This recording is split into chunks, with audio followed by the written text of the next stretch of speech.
Assalamualaikum warahmatullahi wabarakatuh.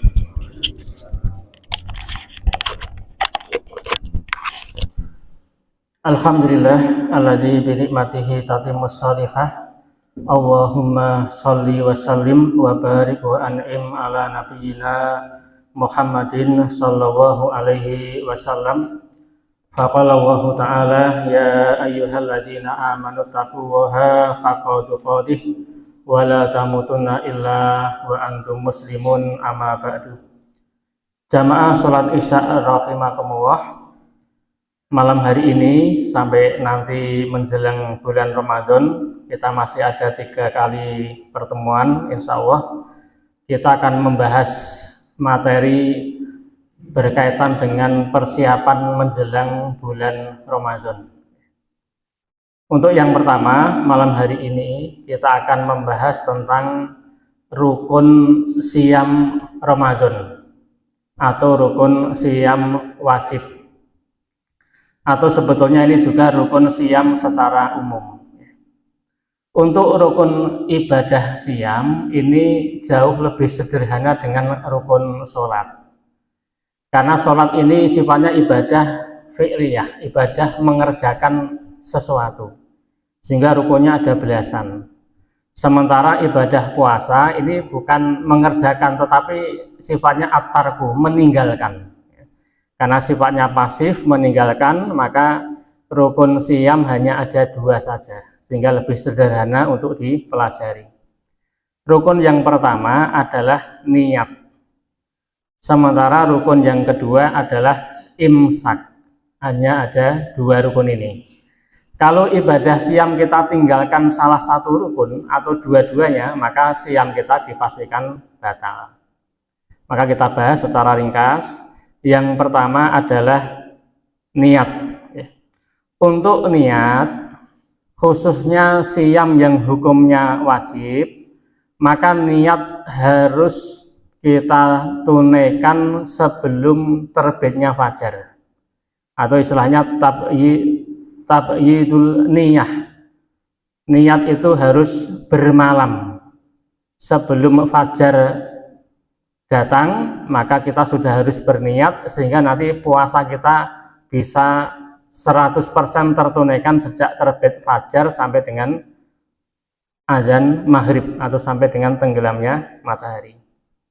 Kemudian bagaimana cara niat siyam Ramadan nanti? Caranya adalah kesepakatan seluruh imam madhab, sebagaimana perkataan Imam Ibnu Abil Is. Beliau mengatakan tidak ada satupun imam madhab yang 4 yang mensyaratkan niat harus dilafadzkan, dan ini kesepakatan seluruh ulama, sehingga niat itu adalah mahalluhu fil qalbi, tempatnya niat itu ada di dalam hati. Walaupun nanti sebagian ulama Syafi'iyah mutaakhirin menganjurkan melafadzkan niat menurut mereka itu untuk membantu mengokohkan hati kita ketika berniat. Jadi sifatnya membantu niat kita. Adapun niatnya itu sendiri adalah keinginan dalam hati untuk mengerjakan siyam Ramadan. Maka begitu kita sudah masuk waktu malam hari, mungkin habis tarawih atau ba'da maghrib, kita sudah punya keinginan atau menyengaja bahwa besok saya akan siyam Ramadan dalam hati, sudah punya keinginan, maka ini sudah teranggap kita sudah berniat untuk mengerjakan siyam Ramadan besok paginya. Apalagi ini kalau misalnya kita malam hari sudah menyiapkan alarmnya untuk bangun lebih pagi, atau mungkin makan sahur ketika pagi hari. Makan sahur ini identik dengan orang mau siyam, maka kegiatan makan sahur itu pun sudah menunjukkan kita sudah punya niat untuk menjalankan siyam Ramadan. Ini berkaitan dengan masalah cara berniatnya. Sebagaimana perkataan para ulama, orang itu kalau sudah sadar akan mengerjakan satu pekerjaan dengan sadar, pasti sebelumnya ada niat. Tidak mungkin ada orang mengerjakan satu pekerjaan dengan sadar tanpa ada niat. Misalnya kita datang ke masjid, masuk ke shaf tadi ketika habis iqomah, pasti karena kita sadar mau sholat, pasti dalam hati sudah otomatis niat mau mengerjakan sholat isya. Ketika kita masuk masjid ada kotak infak, kita mengeluarkan uang walaupun tidak melafadzkan, itu otomatis secara sadar kita masukkan uang ke kotak infak, otomatis kita sudah punya niat untuk infak. Jadi ini kaidah sederhana. Orang itu kalau dengan sadar mengerjakan satu pekerjaan, pasti ada niat sebelumnya walaupun tidak dilafadzkan. Adapun melafadzkan, ini beberapa ulama Syafiyah mutaakhirin menganjurkan sifatnya untuk membantu agar lebih mengokohkan niat di dalam hati, tetapi ini tidak disyaratkan, tidak harus. Kemudian kapan kita berniat? Apakah boleh selama siam Ramadan 1 bulan penuh niatnya di awal bulan saja, ataukah setiap malam harus memperbaharui niat? Ini di kalangan para ulama terjadi perbedaan pendapat. Mayoritas ulama termasuk mazhab Syafi'iyah, mazhab Hanafiyah, mazhab Hambali, mereka mengatakan siam Ramadan niatnya harus setiap malam. Karena ibadah siam hari ini dengan besok itu sudah ibadah yang berbeda. Karena malam harinya kita sudah tidak puasa, maka puasanya besok itu ibadah yang berbeda. Maka setiap malam harus memperbaharui niat siam Ramadan. Mereka berdalil dengan hadis umum, innamal a'malu binniyat. Sesungguhnya amal itu tergantung dengan niatnya. Ini pendapat pertama. Pendapat yang kedua, diantaranya dari mazhab Malikiyah, mereka menyatakan untuk ibadah puasa yang sifatnya mutatabi'ah, berkesinambungan, artinya 1 bulan itu penuh tanpa jeda. Allah perintahkan kita siam Ramadan dari tanggal 1 Ramadan sampai akhir Ramadan, sehingga ini dianggap berkesinambungan, berurutan. Maka boleh niat 1 kali saja di awal bulan. Ini menurut pendapat mazhab Malikiyah. Kecuali nanti misalnya di tengah-tengah bulan Ramadan ada uzur, misalnya seorang wanita haid sehingga terhenti puasanya selama 1 minggu, maka begitu dia mau puasa lagi harus memperbaharui niat lagi. Sehingga di kalangan para ulama ini terjadi perbedaan pendapat, dan ini termasuk ikhtilaf yang muktabar. Sehingga inilah keluasan fikih dalam Islam. Jadi hikmah adanya ikhtilaf itu untuk memudahkan kita beribadah. Ada beberapa pilihan, dan apapun yang kita pilih, kita masih aman dalam naungannya sunnah Rasulullah Shallallahu Alaihi Wasallam. Sepanjang ikhtilaf ini ikhtilaf yang muktabar, masing-masing semua berdasarkan hadis yang sahih. Karena ikhtilaf dalam masalah fikih itu sudah terjadi sejak masa sahabat Rasulullah. Bahkan ketika Rasul masih hidup, perbedaan pendapat dalam masalah fikih di kalangan sahabat itu sudah biasa terjadi. Sehingga memaksakan satu pendapat fikih untuk semua kaum muslimin ini bukan tindakan yang bijaksana dan keluar dari tabiat dari fikih itu sendiri. Jadi selama masing-masing berlandaskan kepada dalil yang sahih, maka bisa kita pilih. Ini adalah rukun yang pertama. Jadi untuk puasa wajib, niatnya harus dilakukan sebelum terbitnya fajar. Kemudian rukun yang kedua namanya al-imsak. Imsak di sini bukan imsak yang kita kenal sebelum azan subuh itu. Imsak di sini maksudnya adalah menahan diri dari seluruh pembatal puasa, dari mulai terbitnya fajar sampai tenggelamnya matahari. Jadi imsak ini maknanya menahan. Maksud syar'inya menahan diri dari seluruh pembatal puasa. Pembatal puasa yang para ulama ijma itu ada 3: makan, minum, kemudian berhubungan suami istri. Nanti ada tambahan-tambahan yang lain. Yang jelas harus meninggalkan pembatal puasa sejak terbit fajar sampai tenggelamnya matahari. Maka kita wajib memulai siam itu begitu terbit fajar, yaitu bertepatan dengan adzan subuh.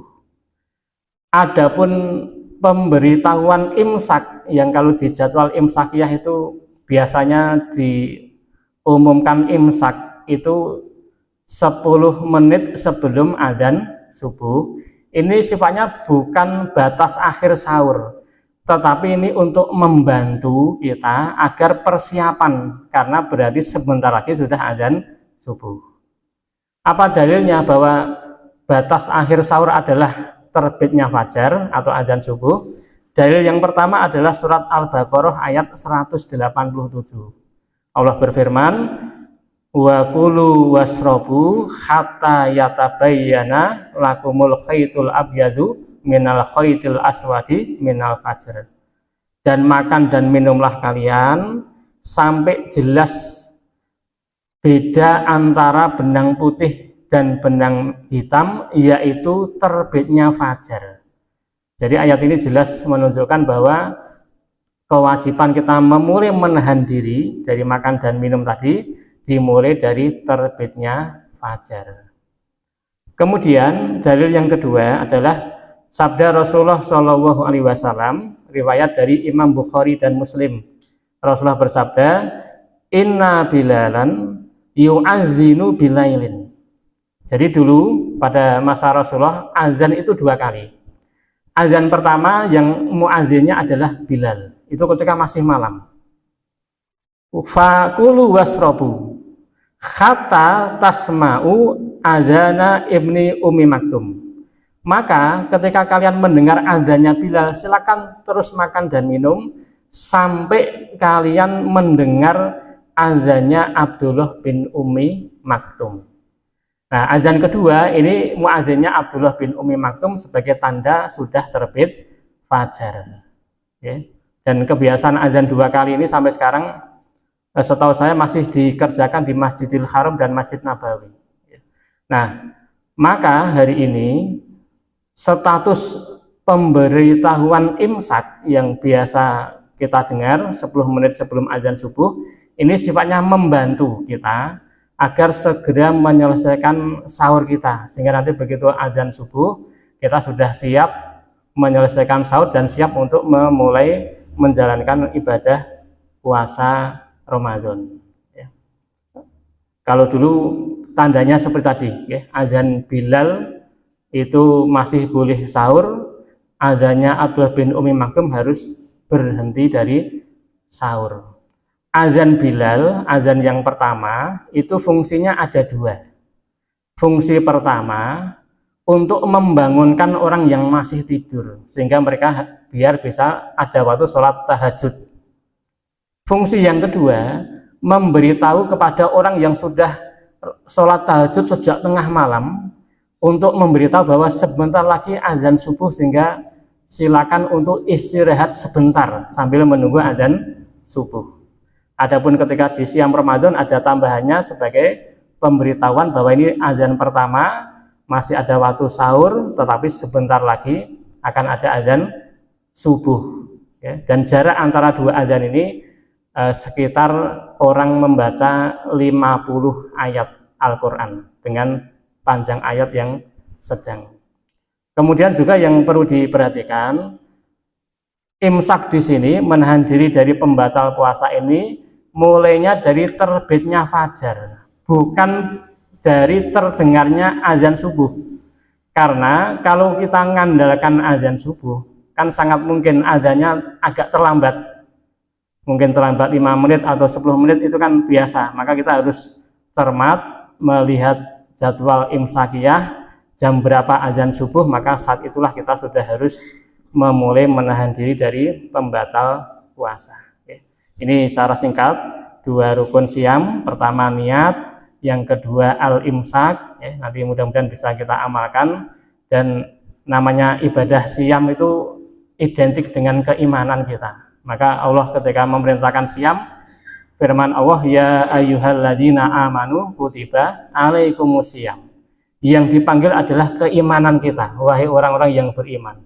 Maka apakah seorang muslim itu kuat atau tidak menjalankan siam Ramadan bukan tergantung kekuatan fisiknya sebetulnya, tetapi lebih kepada tergantung kekuatan keimanannya kepada Allah Subhanahu wa taala. Maka kalau kita punya bekal keimanan yang kuat dan kita imani bahwa ini wajib yang ditetapkan oleh Allah Subhanahu wa taala, insya Allah kita dimudahkan untuk menjalankan ibadah siam Ramadan ini. Saya kira demikian, mudah-mudahan ada manfaatnya. Alhamdulillahirabbil alamin. Assalamualaikum warahmatullahi wabarakatuh.